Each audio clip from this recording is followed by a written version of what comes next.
You're listening to the 49 Carats Podcast, a 49ers Goldmine production with Stephanie Sanchez.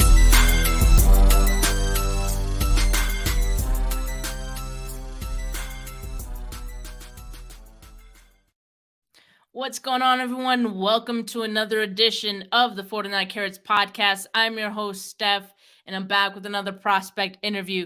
Joining me today is Brown University running back Alan Smith. How you doing today, Alan? I'm doing great. How are you doing, Steph? I'm not too bad, not too bad. All you guys tuning in, make sure you guys hit that like button, show your support for Alan. But let's get into some of these questions, shall we? So, Alan, your entire collegiate career was played at Brown, right? What was it about Brown that, made it the right fit for you?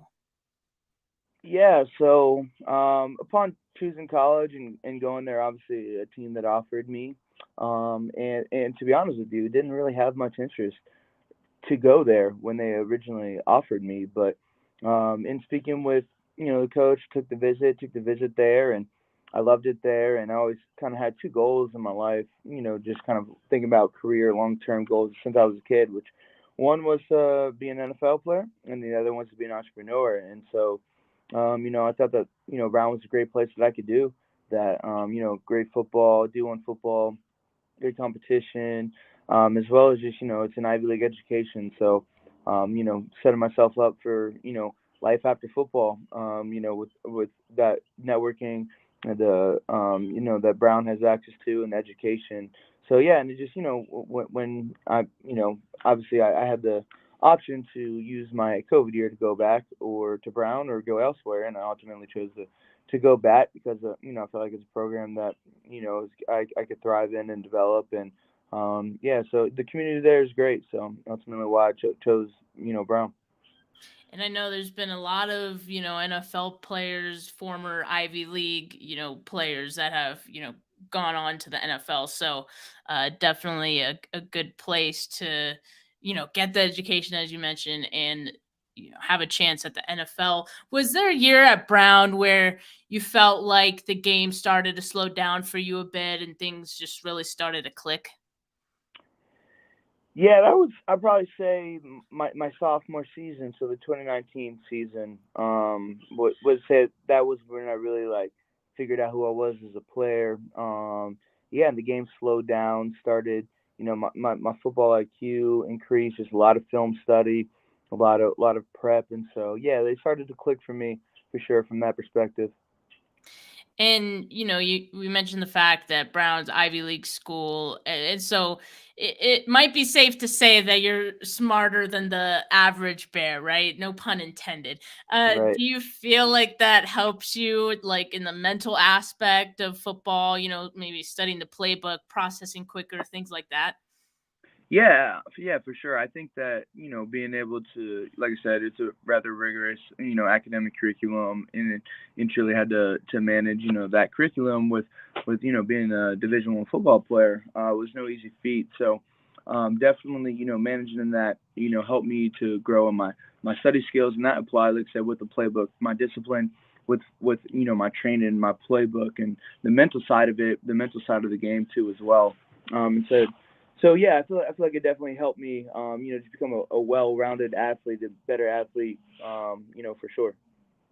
It seems like you were definitely a great example for your peers and your teammates because you were voted a two-time captain at Brown, right? How did it feel for you to get that recognition from your teammates? Yeah, that was pretty surreal because when we voted on that, it was like it was in the middle of COVID, so it was like that COVID spring season, which our season was canceled in 2020.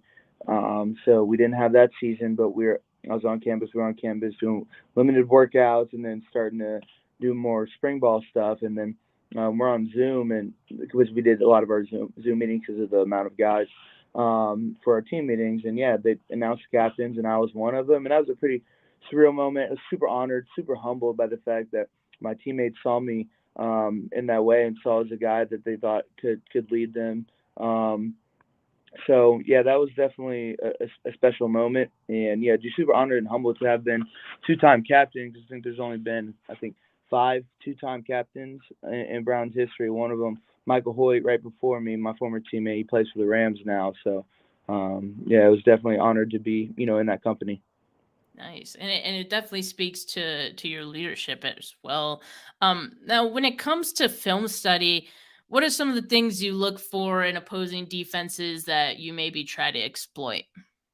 Yeah, for so no, kind of the base, like, okay, what are the fronts? What do they run on certain downs? And having an idea of what fronts and defenses they're going to play, and stunts and blitzes is super important to have an understanding. Okay, it's a third and medium or third and long, first and however.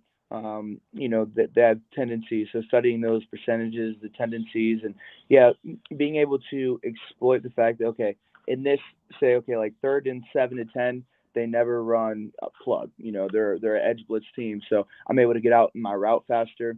I'm Mhm. able to know that where backers are going to be, or stunts that are going to run, or who might need help on the O line because they got a stunt going on. And yeah, it's like it helps me with my running too as well, knowing that, okay, they play, they might play mid zone this way, and this cutback lane happens a lot. So yeah, those are some of the little tidbits I like to pick up in my film study. Yeah, and I'm sure some of those little things go a long way on the field as well. Is there a specific scheme that you feel fits your skill set the most?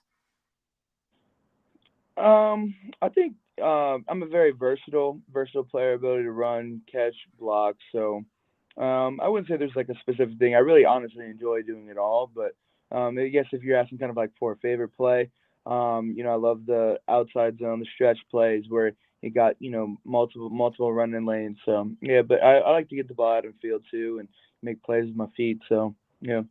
Nice. And I know you mentioned pass blocking as well. I know for a lot of teams, pass protection, that's like the prerequisite to even stepping foot onto the field, right? So, what is your mindset when it comes to pass blocking?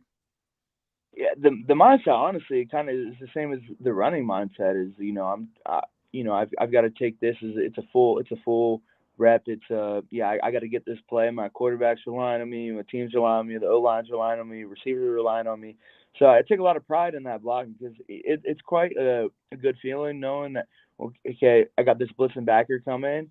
I pick him up, and then after the block, I look up and the ball's 30 yards downfield to a receiver. That's a great feeling. No, my quarterback's good, so it's a fun feeling getting that block, for sure. So, yeah.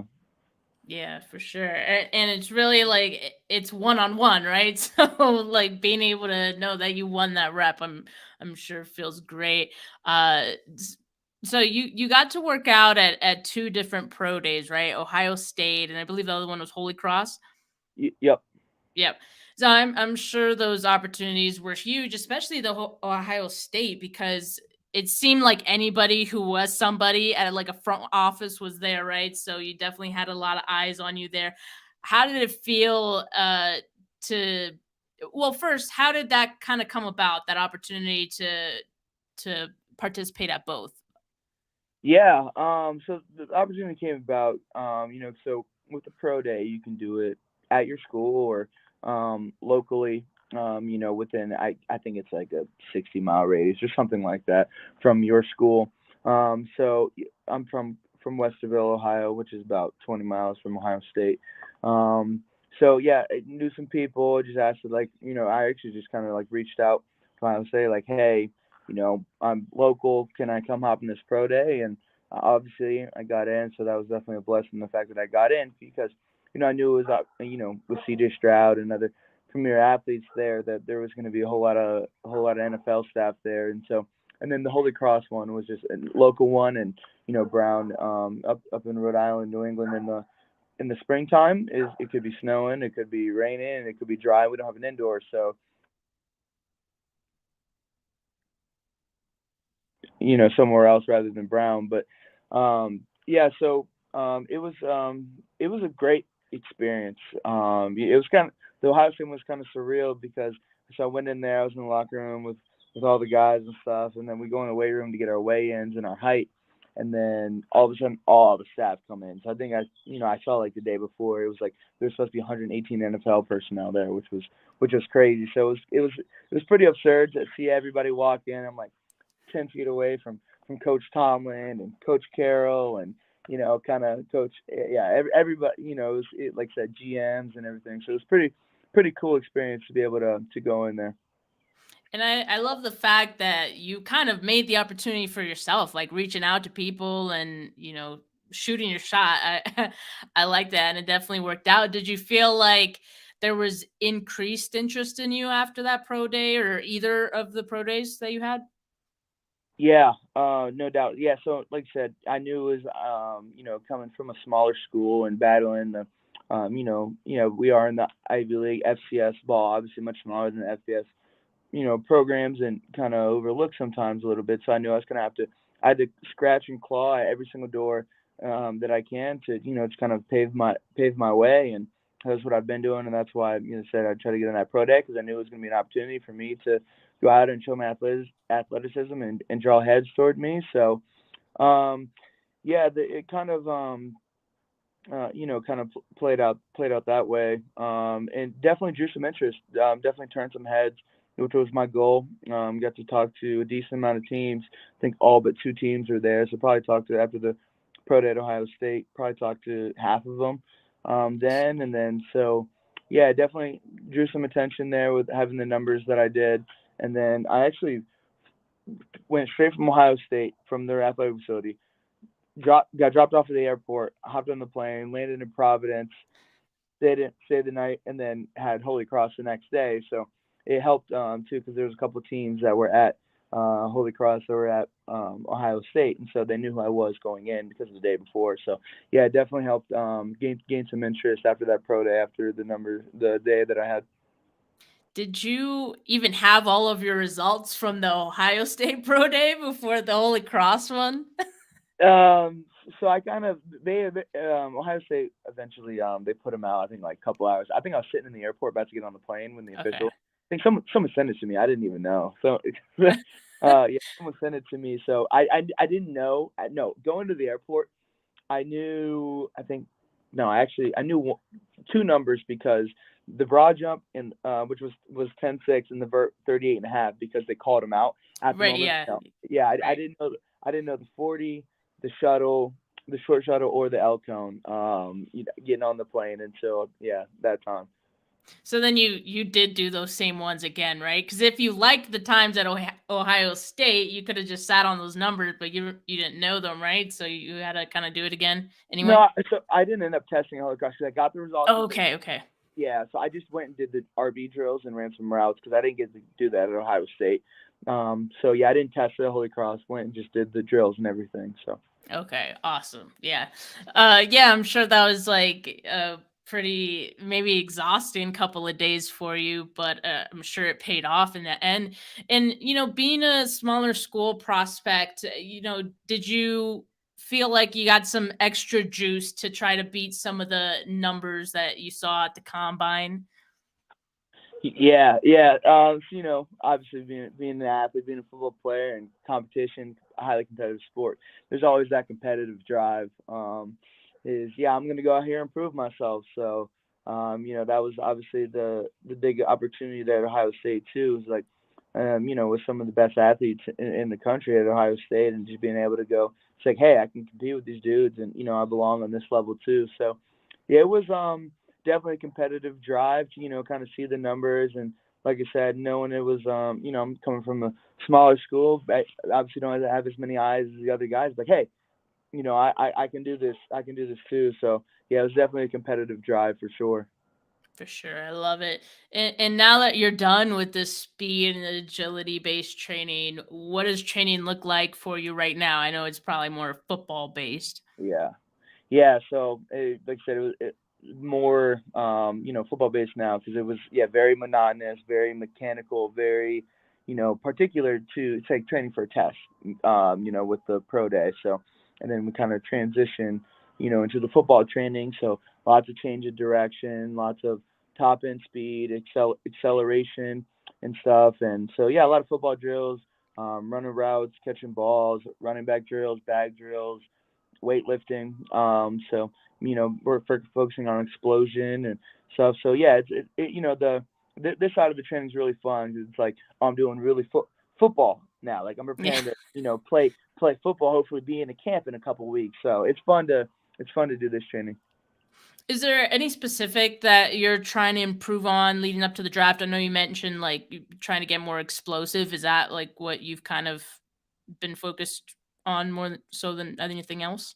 Yeah, so I'd say probably more focused on the top end speed right now. I think that was something that I would have liked to do a little bit better. Just in the 40 time on that top end. So, but obviously improving everything else, but with a acceleration, explosion, all that. But with a focus on the top end speed right now. Awesome. And with the draft 8 days away, like how are you staying calm, staying grounded, but also like soaking it all in?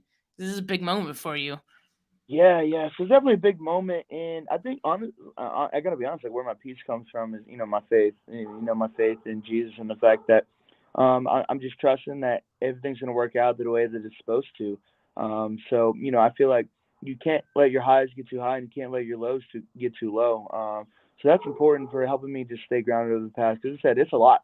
It's hearing from one team or the hearing from another or yeah, so it's definitely been a lot, family members, friends, everything. It's taken a lot, but I would say the word that comes to my mind when I'm kind of taking this on in is just excitement. The fact that I'm even in this position, have this opportunity. Yeah, I'm just so thankful to even have this journey so far, and that's what it's been. It's been a journey, so yeah, I'm kind of just letting it go day by day, and not like I said, not letting the highs get too highs, not letting the lows get too lows, and just take it for what it is and enjoy all of it. So yeah.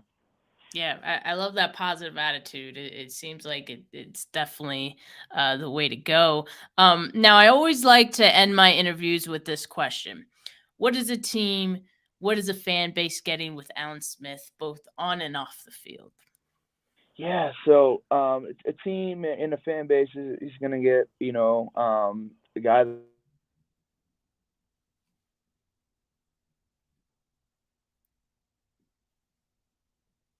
No. um Oh, sorry, you uh, froze for a bit. yeah. Okay. Yeah, but what I was saying was, yeah, like get a guy that works hard, that's gonna get everything he got. I'm gonna do whatever I'm asked to do. At special teams, that's offensive side, that's in the locker room, leadership roles, anything. And so, and then especially with the fan base, which excites me, which I think is amazing. Opportunity of being a professional athlete, being an NFL player, and this NFL specifically does a great job of this. Is giving back into the communities that are around. So that's serving with the communities, Play 60 and things like that. And so being able to be connected and in touch with the community and just, have an impact on, even if it's just, maybe a kid's life, a fan's life is it's just so incredible and amazing to see. And so using that platform to be able to reach to do that. So yeah, I'm gonna do whatever I'm asked to do and gonna give it my all and work my butt off to do whatever needs to be done. So Awesome. Definitely love that answer. And I know a team and a fan base would love that answer as well. Alan, thank you so much for taking the time to speak with me today, letting us get to know you. Um, like I said, draft 8 days away. Definitely gonna be rooting for you wherever you may go and following along your journey, man. cool. Thank you so much, Steph. Really appreciate you taking the time to interview me. Appreciate you. All you guys that tuned in, make sure you guys like this video. Make sure you guys subscribe if you have not yet. But for now, have a good rest of your Wednesday, people. Peace.